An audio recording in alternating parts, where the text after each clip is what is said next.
तुम नहीं अक्षर।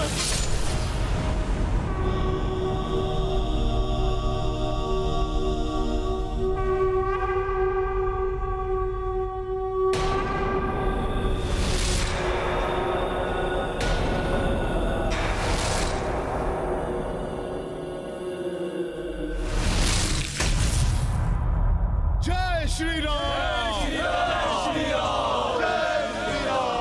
प्रभु श्री राम की, प्रभु श्री राम की, प्रभु श्री राम की, प्रभु श्री राम की। राधा लंकेश।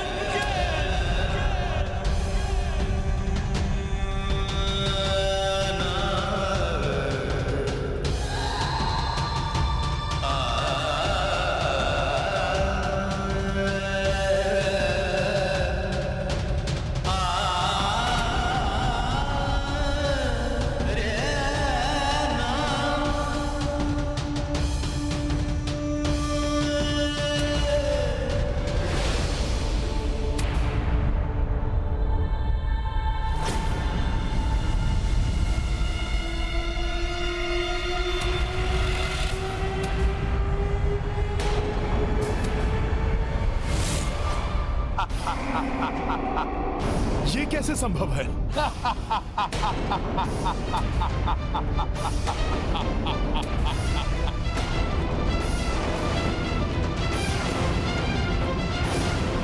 वनवासी, कहीं तुम्हारा ये भ्रम तो नहीं था इतनी सहजता के साथ तुम इस लंकेश रावण का वध कर लोगे? अब तो टूट गया ना तुम्हारा ये भ्रम। मैंने तो पहले ही कहा था कि रावण का वध करना कठिन ही नहीं असंभव है।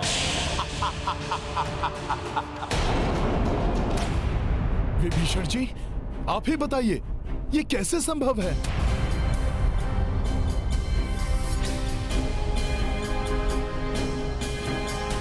रावण को रक्षा प्रदान करने वाले अमृत ताल को स्वयं नष्ट किया है मैंने। उसमें जल की एक बूंद भी मैंने शेष नहीं रहने दी, परंतु यह फिर भी पुनर्जीवित हो गया। इसका तो अब तक अंत हो जाना चाहिए था।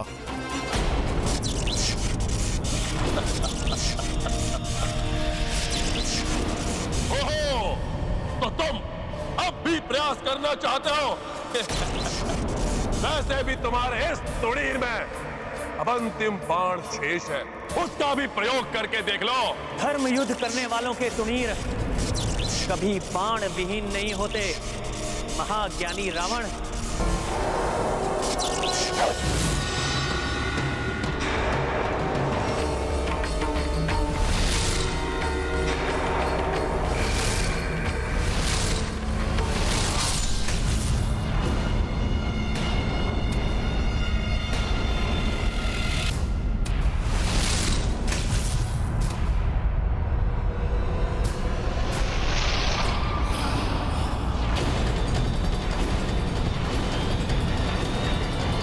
यदि तुम्हारे पास असंख्य बाण हो तब भी तुम इस लंकेश रावण का वध नहीं कर सकते, क्योंकि जिस बाण से मेरा लंकेश रावण का वध संभव है वो तुम्हारे इस तुड़ीर में है ही नहीं।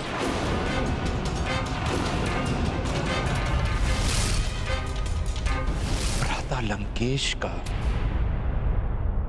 इतना महत्वपूर्ण रहस्य मैं भूल कैसे गया? विभीषण जी, कैसा रहस्य?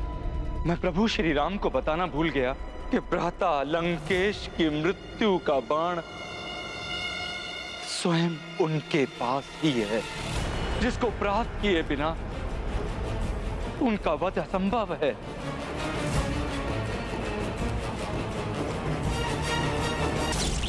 रुको मत वनवासी, चेष्टा करते रहो। रावण का मृत्यु बाण वो उसे कैसे प्राप्त हुआ और मुझे कहां मिलेगा वो बाण?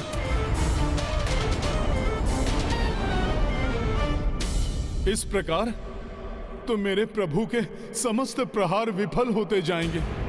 यदि मृत्यु बाण के बिना रावण की मृत्यु नहीं हो सकती,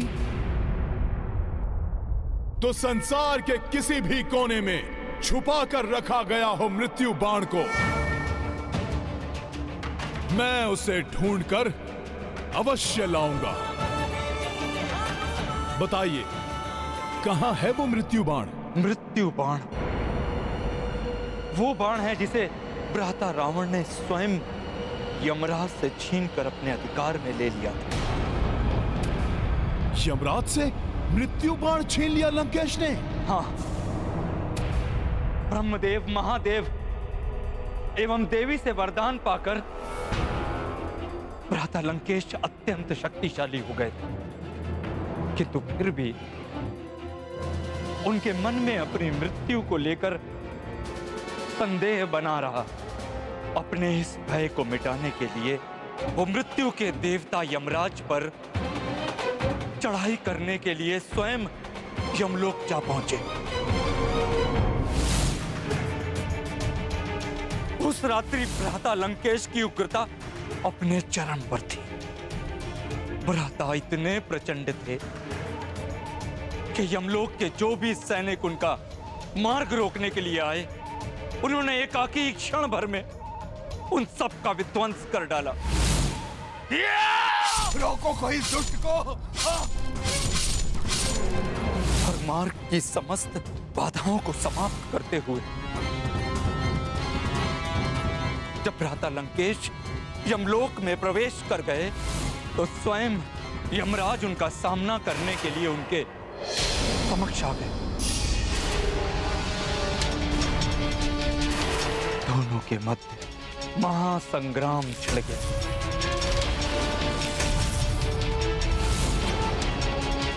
सृष्टिकर्ता ब्रह्मदेव एवं देवाधिदेव महादेव के वरदानों के कारण भ्राता रावण यमराज से अधिक शक्तिशाली सिद्ध होने लगे।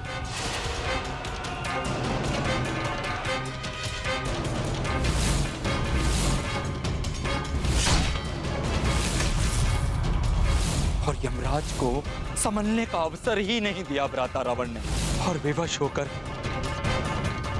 यमराज को अपनी पराजय स्वीकार करनी पड़ी। मृत्यु के देवता यमराज, अब मात्र दो ही विकल्प है तुम्हारे समक्ष। या तो मेरी मृत्यु का बाण मुझे सौंप दो, या स्वयं मृत्यु के लिए प्रस्तुत हो जाओ। यमराज के समक्ष पराजय को स्वीकार करने के अतिरिक्त और कोई विकल्प बचा ही नहीं था। उसके समक्ष पराजय को स्वीकार करने के अतिरिक्त और कोई विकल्प बचा ही नहीं था। अतः विवश होके उन्हें भ्राता लंकेश के मृत्यु बाण का आवाहन करना पड़ा।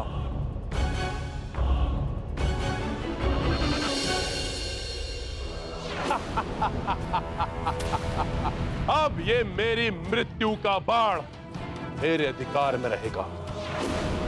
जब किसी को यह बाण ही प्राप्त नहीं होगा, तो कोई भी मेरा वध नहीं कर पाएगा। अमर हो जाएगा त्रिलोक विजेता लंकेश रावण। और भ्राता लंकेश जब अपना मृत्यु बाण लेकर पुष्पक पर आरूढ़ हुए, तभी यमराज ने उन्हें चेतावनी दी। रावण, इस भ्रम में कदापि मत रहना कि तुमने अपनी मृत्यु पर विजय प्राप्त कर ली है। तुम जिस पृथ्वी पर रह रहे हो वो नश्वर है। वहां जिसका जन्म होता है, समय आने पर उसकी मृत्यु भी होती है। तुम नहीं बच पाओगे रावण।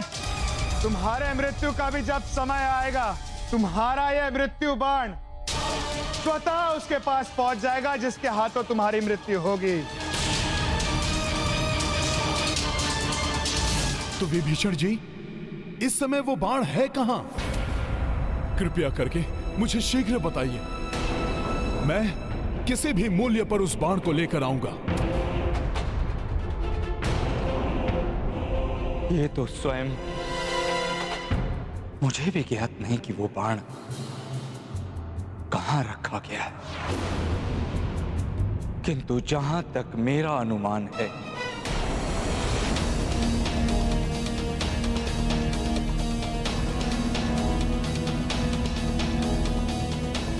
ये मैं क्या कर रहा हूं?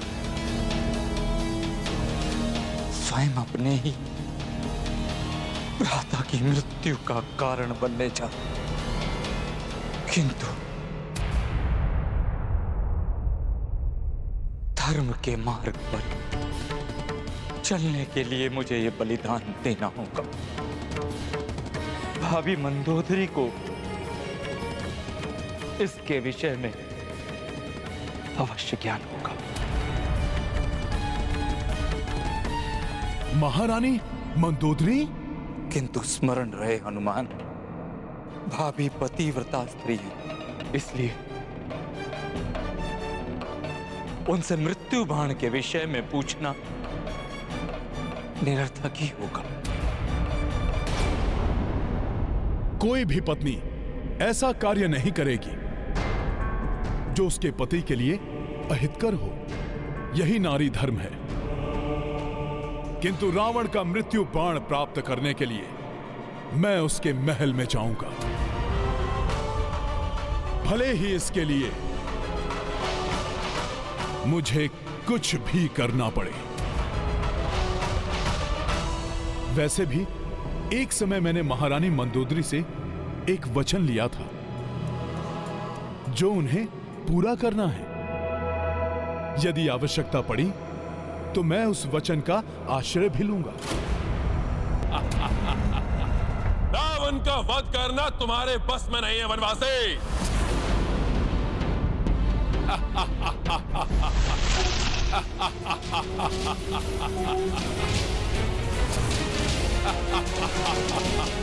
विचित्र वरदान प्राप्त है इस असुर को। प्रभु के प्रत्येक वार पे ये विकराल और शक्तिशाली होता जा रहा है।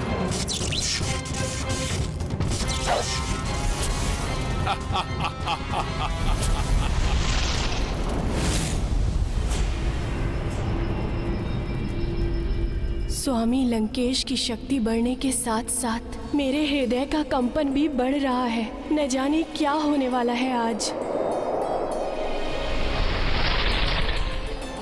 पति कितना भी अधर्मी क्यों न हो, किंतु पत्नी सदैव पति के हित के लिए ही तत्पर रहती है। महारानी मंदोदरी भी लंकेश का मृत्यु बाण कभी नहीं देंगी। उस बाण को युक्ति से प्राप्त करना होगा।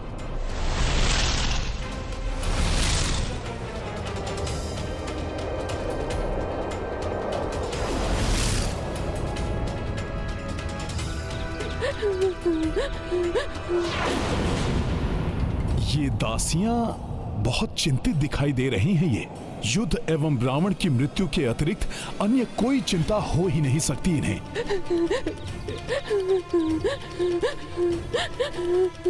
कदाचित इनके वार्तालाप से ही उस मृत्यु बाण तक पहुंचने का कोई सूत्र प्राप्त हो जाए।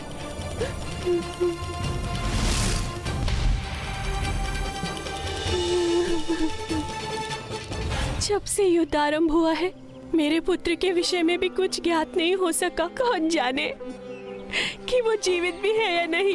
मेरे भी 2 पुत्र थे।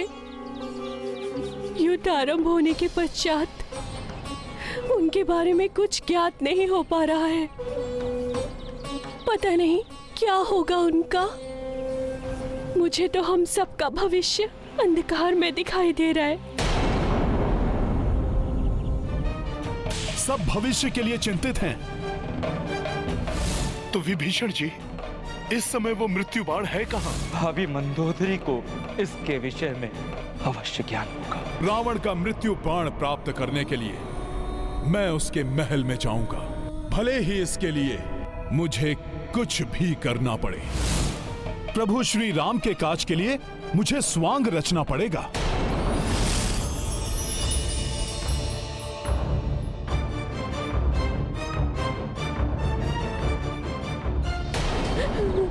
बम बम भोले, बम बम भोले, बम बम भोले, बम बम भोले, हर हर बम बम, हर हर बम बम, हर हर बम बम, हर हर बम बम, बम बम भोले। जोगी घर घर गाता जाए, सबका भाग्य बताता जाए। जोगी घर घर गाता जाए, सबका भाग्य बताता जाए। बम बम भोले, बम बम भोले। अरे देखो, कोई जोगी आ रहा है। बम बम भोले, बम बम भोले। हाँ, बड़े ही पहुँचे हुए जोगी लग रहे हैं ये। भूत भविष्य को देखे जोगी, जोगी से कुछ छुप ना पाए। आगे क्या है होने वाला, ये सब जोगी ही बतलाए। जोगी बाबा, क्या आप हम सबका भविष्य बता सकते हैं? अवश्य देवी।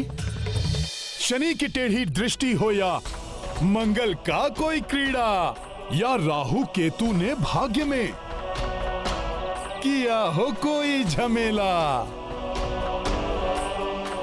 कल क्या है होने वाला, भाग्य कहाँ ले जाए, ये सब जोगी ही बतलाए। बम बम भोले, बम बम भोले।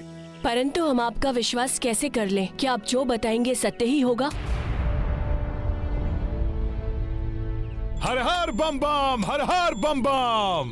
भाग्य का लेखा मिट ना पाए, पर हर ज्वर का होता उपाय। आ जाएंगे वो जिनकी प्रतीक्षा में आप व्याकुल हैं। शीघ्र ही युद्ध समाप्त होगा, लंका पुनः फलेगी फूलेगी। हर हर बम बम, हर हर बम बम। आपके दोनों पुत्र लौट आएंगे, बड़े होकर लंकेश की सेवा करेंगे। और आपका पुत्र भी लुप्त है ना? हाँ। आ जाएगा वो भी, वो महाज्ञानी बनेगा देवी, सबका मार्गदर्शन करेगा। परंतु उससे लाभ क्या? जिस तरह लंका के सभी योद्धाओं का अंत हुआ, उनका भी अंत हो जाएगा। मुझे ज्ञात है देवी, इस भीषण युद्ध में आपको अपने परिजनों को खोना पड़ा है, किंतु जो होना था हो गया। जो बीत गई सो बात गई, जो होना है वो भी होगा। फिर आएगी प्रातः नई, फिर से होगी सुख की वर्षा। हर मन फिर खिल जाएगा, फिर पतझड़ का होगा अंत, एक नव वसंत फिर आएगा। बम बम भोले, बम बम भोले। लंका में परिवर्तन होगा, बदलेंगे लंकेश भी। भाग्य उदय होगा लंका का, बदलेगा परिवेश भी। भाग्य ने कैसे खेल रचाए, कोई इसको समझ ना पाए, किंतु कल क्या होने वाला, ये बस जोगी ही बतलाए। बम बम भोले, बम बम भोले। हर हर बम बम, हर हर बम बम। महारानी जी, महारानी जी, हस्तक्षेप के लिए क्षमा चाहूंगी महारानी जी। वो बाहर एक तेजस्वी जोशी आए हैं, श्रेष्ठ भविष्यवक्ता है वो। यदि आप कहें तो उन्हें लंका के राज मंदिर में लेकर आओ। जो आज्ञा आपकी।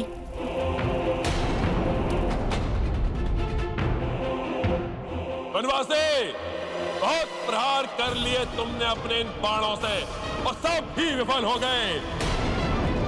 अब प्रहार मैं करूंगा। मेरा ये अस्त्र तुम्हें तुम्हारे काल के दर्शन करा देगा। लो!